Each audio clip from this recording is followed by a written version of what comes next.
الحمدللہ رب العالمین والعاقبۃ للمتقین الصلاۃ والسلام علی سید المرسلین اما بعد فاعوذ باللہ من الشیطان الرجیم بسم اللہ الرحمن الرحیم ان اللہ وملائکتہ یصلون علی النبی یا ایھا الذین آمنوا صلوا علیہ وسلموا تسلیما الصلاۃ والسلام علیک یا رسول اللہ الصلاۃ والسلام علیک یا حبیب اللہ الصلاۃ والسلام علیک یا نبی اللہ وعلی آلک وصحبک یا نور من نور اللہ۔ السلام علیکم ورحمۃ اللہ وبرکاتہ۔ جیسا کہ ہم رمضان المبارک کے بارے میں جو ویڈیوز اپلوڈ کر رہے ہیں تو ہم 4 سے 5 پارٹ جو ہے الحمدللہ ہم پیش کر چکے ہیں، اور آج ہم الحمدللہ چھٹا پارٹ جو ہے وہ پیش کریں گے۔ تو ہماری ویڈیو کو لائک کریں، شیئر کریں، کمنٹ کریں، سبسکرائب کریں، اور آنے والی بیل کے بٹن کو بھی دبا لیجیے تاکہ آنے والی ہر ویڈیو آپ تک پہنچتی رہے۔ تو آئیے ہم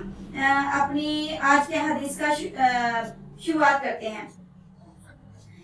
اس حدیث میں حضرت جبرائیل علیہ السلام نے 3 بددعائیں دی ہیں، اور حضور اقدس صلی اللہ علیہ وسلم نے ان تینوں پر آمین فرمائی۔ اول تو حضرت جبرائیل علیہ السلام جیسے مقرر فرشتے کی بددعا ہی کیا کم تھی، اور پھر حضور اقدس صلی اللہ علیہ وسلم کی آمین نے تو جلدی جتنی سخت بددعا بنا دی۔ وہ ظاہر ہے اللہ کی اپنے فضل و کرم سے ہم لوگوں کو ان تینوں چیزوں سے بچنے کی توفیق عطا فرما دے، اور اس برائیوں سے محفوظ رکھے، اور نہ ہلاکت میں کیا طرز ہے۔ در نشور کی بعض روایات سے معلوم ہوتا ہے کہ خود حضرت جبرائیل علیہ السلام نے حضور صلی اللہ علیہ وسلم سے کہا کہ آمین کہو، تو حضور صلی اللہ علیہ وسلم نے فرمایا آمین، جس سے اور بھی زیادہ اہتمام معلوم ہوتا ہے۔ اول وہ شخص کہ جس پر رمضان المبارک گزر جائے اور اس کی بخشش نہ ہو، یعنی رمضان المبارک جیسا خیر و برکت کا زمانہ بھی غفلت اور معاشی میں گزر جائے، یہ رمضان المبارک میں مغفرت اور اللہ عز و جل شانہ کی رحمت بارش کی طرح سے برستی ہیں۔ خاص جس شخص پر رمضان المبارک کا مہینہ بھی اس طرح گزر جائے کہ اس کی بدعمالیوں اور کوتاہیوں کی وجہ سے مغفرت سے محروم رہے، تو اس کی مغفرت کے لیے اور کون سا وقت ہوگا، اور اس کی ہلاکت میں کیا سائل ہے۔ اور مغفرت کی صورت یہ ہے کہ رمضان المبارک کے جو کام ہیں، یعنی روزہ، تراویح، ان کو نہایت اہتمام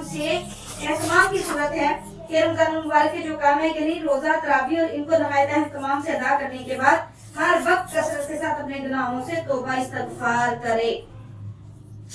دوسرا شخص اس کے لیے بددعا کی گئی وہ یہ ہے کہ جس کے سامنے نبی کریم صلی اللہ علیہ وسلم کا ذکر مبارک ہو اور وہ درود نہ پڑھے، اور بھی بہت سی روایات میں یہ مضمون وارد ہوا ہے۔ اس وجہ سے بعض علماء کے نزدیک جب بھی نبی کریم صلی اللہ علیہ وسلم کا ذکر مبارک ہو تو سننے والوں پر درود شریف کا پڑھنا واجب ہے۔ حدیث البالا کے علاوہ اور بھی بہت سی روایتیں اس شخص کے بارے میں وارد ہوئی جس کے سامنے حضور کا تذکرہ ہو اور وہ درود نہ بھیجے۔ بعض حدیث میں اس کو بخیل تر لوگوں میں شمار کیا گیا، نیز جفا کار اور جنت کا راستہ بھولنے والا، حتیٰ کہ جہنم میں داخل ہونے والا اور بد دین تک فرمایا ہے، یہ بھی وارد ہوا ہے۔ وہ نبی کریم صلی اللہ علیہ وسلم کا چہرہ انور نہ دیکھے۔ علماء نے ایسی روایات کی تعمیل فرمائی، مگر اس سے کوئی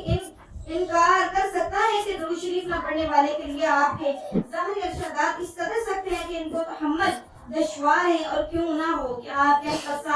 احسانات امت پر اس سے کہیں زیادہ ہے کہ تحریر و تقریر ان کا ہزار کر سکے۔ اس کے علاوہ آپ کے حقوق امت پر اس قدر زیادہ ہیں کہ ان کو دیکھتے ہوئے درود شریف نہ پڑھنے والوں کے حق میں ہر وعید اور تنبیہ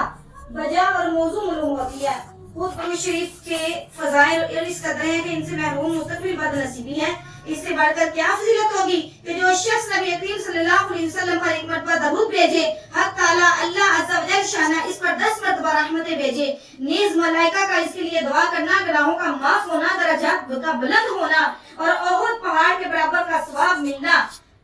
اس کے لیے دعا کرنا، گناہوں کا معاف ہونا، درجات کا بلند ہونا، احد پہاڑ کے برابر کا ثواب ملنا، شفاعت کا اس کے لیے واجب ہونا، وغیرہ وغیرہ۔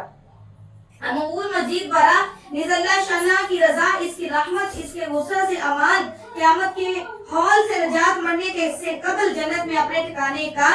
دیکھ لینا، بہت سے وعدے درود شریف کی خاص مقداروں پر مقرر فرمائے گئے ہیں۔ ان سب کے علاوہ درود شریف سے تنگی، معاشیت اور فکر و فاقہ ہوتا ہے، اللہ اور اس کے رسول کے دربار میں تقرب نصیب ہوتا ہے، دشمنوں پر مدد نصیب ہوتی ہے، اور قلب کی نفاق اور ضرب سے صفائی ہوتی ہے، لوگوں کو اس سے محبت ہوتی ہے، اور بہت سی بشارتیں ہیں جو درود شریف کی کثرت پر حدیث میں وارد ہوئی ہیں۔ فقہاء نے اس کی